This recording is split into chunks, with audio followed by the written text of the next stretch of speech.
सुखी संसारासाठी काही सोपे तोडगे आणि प्रभावी उपाय. मुले नीट वागण्यासाठी नवनाथ भक्तिसारातील 5वा अध्याय घरात दररोज संध्याकाळी 7 नंतर वाचावा.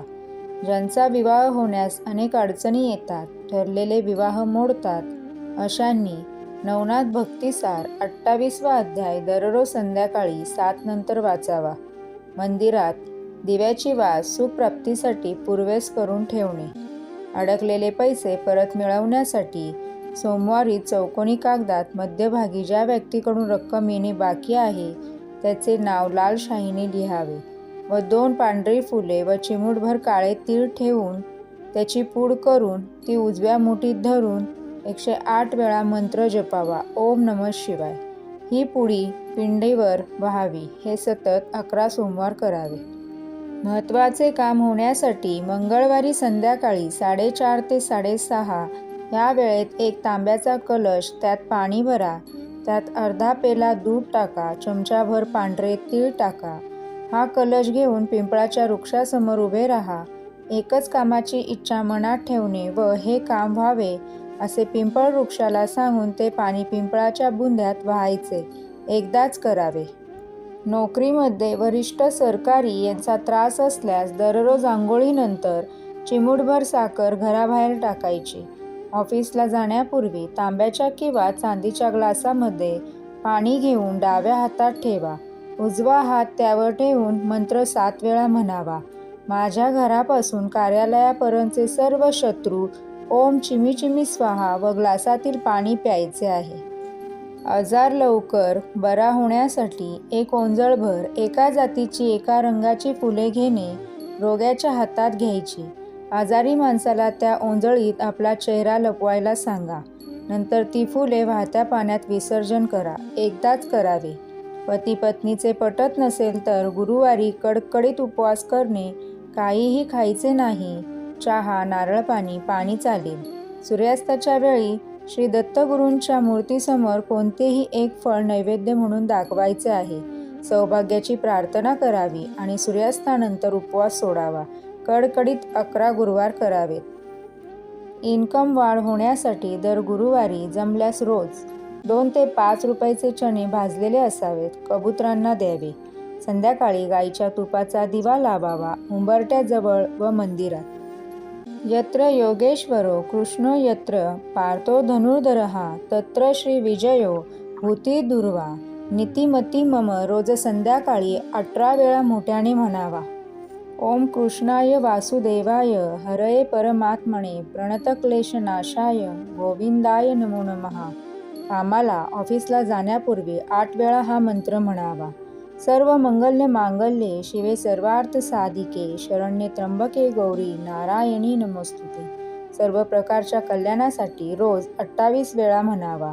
ओम ह्री पद्मे स्वाहा. रोज 1 तासभर रात्री झोपताना हा मंत्र जपावा. आपली प्रकृती व संसार सुखासाठी रोज आंघोळीनंतर 1 चिमूटभर साखर सूर्याकडे पूर्वेला व्हावी. स्त्रियांनी कुंकू लावून 1 लाल फूल आणि थोडे तांदूळ सूर्याकडे पूर्वेला व्हावे. असे केल्यास पती-पत्नीमधील भांडणे कमी होतात. आपणाकडून रोज साखर मुंग्यांनी खाल्ल्यामुळे अन्नदानाचे पुण्य व सूर्याला अर्घ्य याने सूर्यपूजा होते आणि आपल्या अडचणी सुटतात. मंदिरातील, घरातील देवदेवतांची पूजा नित्यनेमाने पूर्ण भावाने पुरुषानेच करणे. कुलदेव व कुलदेवीची यथाशक्ती पूजा किंवा सेवा करणे. वर्षातून एकदा सहपरिवार कुलदेव व कुलदेवीचे दर्शन न चुकता करून येणे. यामुळे तुमचे कुलदेव व कुलदेवी प्रसन्न राहील, ज्यामुळे तुमच्या कुटुंबावर कोणतेही संकट येणार नाही.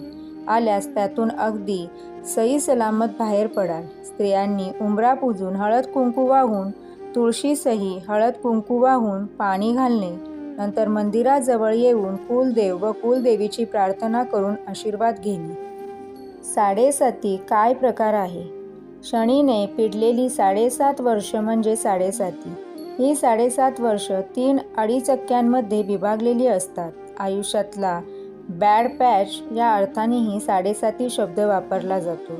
कोणत्याही काळी 12 पैकी कोणत्या ना कोणत्या तरी 3 सलग राशींना एकाच वेळी 7.5 चालू असते. याचा अर्थ 100रातल्या 25 जणांना साडेसाती चालूच असते. एकेका राशीत 2.5 वर्षे राहत शनी 30 वर्षात 12 राशीतून प्रवास करतात. माणसाच्या जन्मवेळी चंद्र ज्या राशीत असतो ती त्याची रास मानतात. समजा एखाद्याची वृषभ रास असेल तर शनी जेव्हा त्या राशीच्या अलीकडे म्हणजे मेष राशीत येतो तेव्हा त्याला साडेसातीची पहिली आडीचकी चालू होते. जेव्हा शनी प्रत्यक्ष त्या म्हणजे वृषभ राशीत प्रवेश करतात तेव्हा मधली आडीचकी चालू होते व जेव्हा तो पलीकडे म्हणजे मिथुन राशीत प्रवेश करतात तेव्हा शेवटची आडीचकी चालू होते. अशी ही साडेसाती. साडेसातीच्या काळात माणसाच्या प्रयत्नांना यश येत नाही. त्याची व्यावहारिक गणितं चुकतात. त्याला दुर्बुद्धी सुचते. त्याच्यावर संकट कोसळतात अशी समजूत आहे. खरं तर अशा गोष्टी आपल्या आयुष्यात इतर वेळीही होत असतात. पण साडेसातीच्या काळात घडल्या तर त्यांचा संबंध लगेच शनिदेवांशी जोडला जातो. या काळात शनीची अवकृपा होऊ नये म्हणून शनिवारी अमावास्येला शनीला तेल वाहणे, रुईची माळ वाहणे, शनी महात्म्य वाचणे इत्यादी गोष्टी पीडाशामक म्हणून ज्योतिष सुचवतात आणि माणूस त्या गोष्टी करतो. समजा शनिदेवाने जाहीर केले की बाबांनो, मी काही तुम्हाला त्रास देणार नाही, तर मग कोण कशाला करील या गोष्टी? म्हणजे या सर्व गोष्टी शनिदेवांच्या भीतीपोटी केल्या जातात, भक्तीपोटी नाही. समजा शनी महाराजांनी जाहीर केले की बाबांनो, मी काही तुम्हाला त्रास देणार नाही, तर मग कोण कशाला करील या गोष्टी? म्हणजे या सर्व गोष्टी शनिदेवांच्या भीतीपोटी केल्या जातात, भक्तीपोटी नाही. येथे कोणाच्या राशीवर शनी महाराजांची स्वारी वळली की त्यांच्या प्रित्यर्थ लोहदान, तीळदान वगैरे हजारो धर्मकृत्य केली तरी त्यांचा रोष कमी होत नाही. पण तीच स्वारी इंग्लंडमधल्या वगैरे मनुष्याच्या बिलकुल वाटेस न जाता कुशाल आपल्या वाटेने चालती होते. तेव्हा या त्यांच्या पंक्तिप्रपंचाचे काय बरे चीज असावे?